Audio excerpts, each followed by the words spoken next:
When it comes to bath products, salt and clay bars are a popular request, but you can get a wide variety of results with some of the same ingredients if they're combined differently. In today's episode of Thermal Mermaid, I'm making rose linen. This is a pink sea salt and kaolin clay spa bar. And I have a surprise feature all the way from California with these adorable unicorn soaps that I want to show you. We're also going to talk a little bit about getting the skin toning properties of a salt bar while keeping the formula in a rich conditioning bar. So stay tuned, I have all this coming up in the next 10 minutes. But first, I know many of you out there are members at Thermal Mermaid, and you might be headed over to the Learning Library members directory to print out the recipe and additional notes I have published about this recipe. If that's you, let me show you quickly where to find this. In your members dashboard, scroll down to the recipe directory, click on Clay Spa Soap Bars, and then you'll find a recipe listed under pink sea salt and kaolin clay. I also call this one my rose linen because of the amazing fragrance, and that's how customers have started to ask for it at my market tables. Alright, so let's get started. This is a 2-part recipe, and you can make it in a flat mold or in a tall mold. Either way, I'm using 3 pounds of soap separated into 1.5 pounds per part. Now the oil combination is different for each part. This side is using 10% shea butter, and I want to load that into one side of the bar. This is the side without the clay. The oils and lye water solution have had plenty time to settle down and become cool. Right now, they're within 10 degrees of each other, so now is the time to make the soap batter. On this side of the bar, we'll be adding our fragrance, our colorant, and the salt. You may have noticed in the first clips that I'm using a nice balance of hard oils. Once this is prepared and poured, we're going to pour the second layer right on top, so I want a recipe that will firm up quickly and not take forever to trace. 10% of shea butter will certainly do this, along with the palm and coconut oils.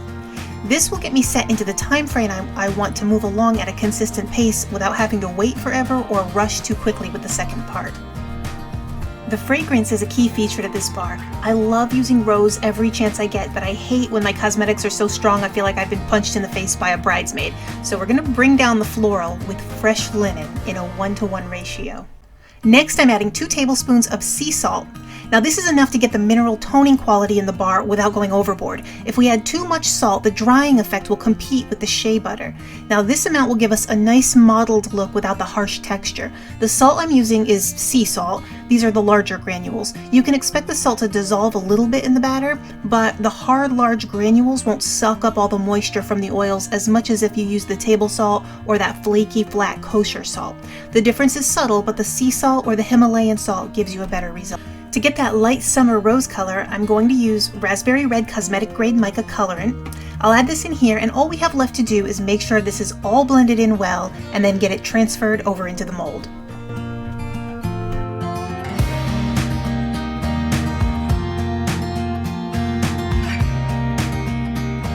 Once this is poured, I'm going to set this aside to firm up just a bit and get started making the top half of the project.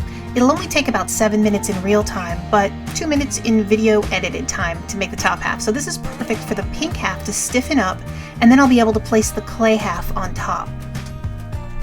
Of course, I do have my lye water solution standing by. It's a good idea to make both parts before you start the project so you don't have to wait for it to cool down all over again. Now the second half of this recipe is formulated to omit the shea butter on this half. The whole purpose of the clay is for drawing out impurities and drawing oil away from the skin. I want to keep the moisturizing conditioning side on one half and the oil drying formula on the other half. This way, if you use this as a facial bar, you can use this in your facial cleansing stages. While we pop these hard oils in the microwave and wait for them to melt, I want to show you this. A few months ago, I made a fun floating whip soap that bobs up and down on the surface of the water and then covered the top in these unicorn faces. This project is labeled Floating Unicorns, and you can watch the video in the card above. Shortly after this video, one of my YouTube and Facebook group soaping friends left a message that she thought the unicorns were fun to watch and would go to work on her own unicorns. Well, they came out so adorable I wanted to share her work with you. Take a look at Melanie Blunk's exquisite work. Her colors were spot on, and these definitely took a lot of time and a careful, steady hand. You can find more of Melanie's work and more pictures of these unicorns on her Etsy store over at Trinity Soaps. She's an artist from the West Coast, and she pops in to share her insight in the Thermal Mermaid Facebook group sometimes. And if you'd like to see more or browse her other crafts, you can find a link to her store at the bottom of this video. And of course, Thank you, Melanie, for sharing with us so that other soapers watching can be inspired by a talented artist. Now that our oils have melted, we can combine the mixture and get moving along with the top half of this recipe. Remember, this time I'm working without the shea butter, and you might think that this means it'll stay thinner a bit longer, but not when we add the clay, so this is going to move pretty fast.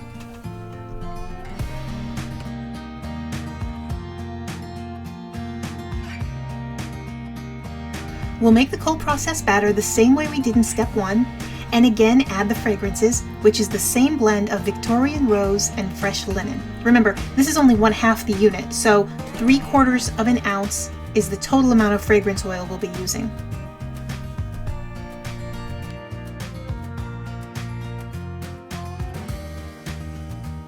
I'll blend this in for a moment, and then it's time to add our fluffy kaolin clay. Here I have just under an ounce, and you can see just how quickly the soap will become thick. Sometimes a white kaolin clay is enough to turn the batter white, which I do want in this case, but today my clay is a cream color, so I am going to give it a little bit of help with some titanium dioxide and brighten up this half of the soap.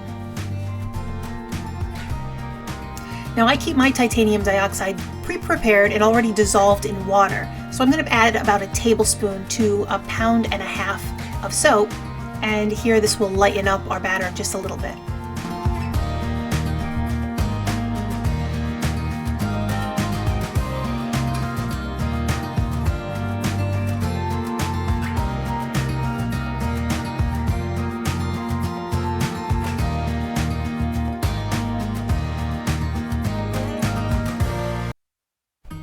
When it's time to lay the top layer, the bottom half has firmed up very nicely, and I can get this transferred without too much trouble.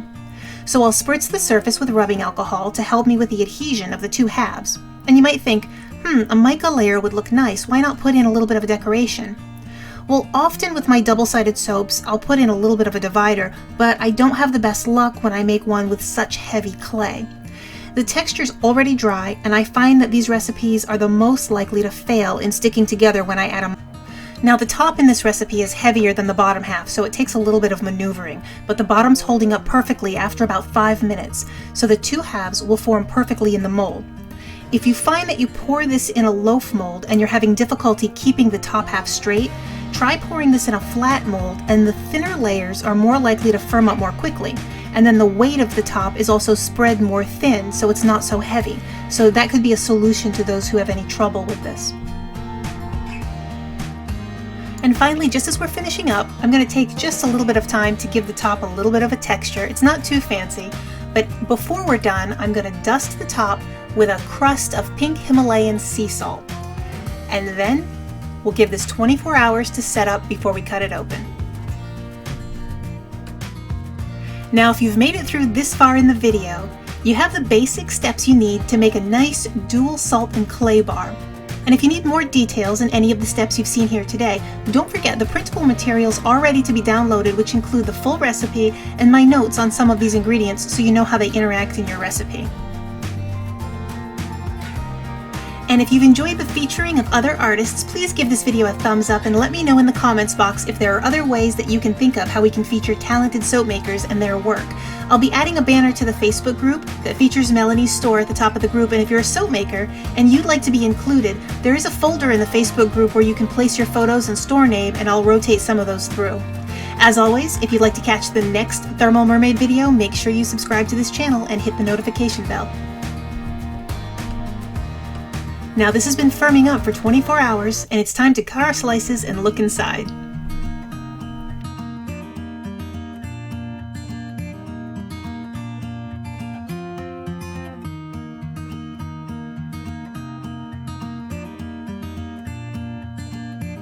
And as you can see, we have a perfectly sweet and simple dual-sided salt and clay bar.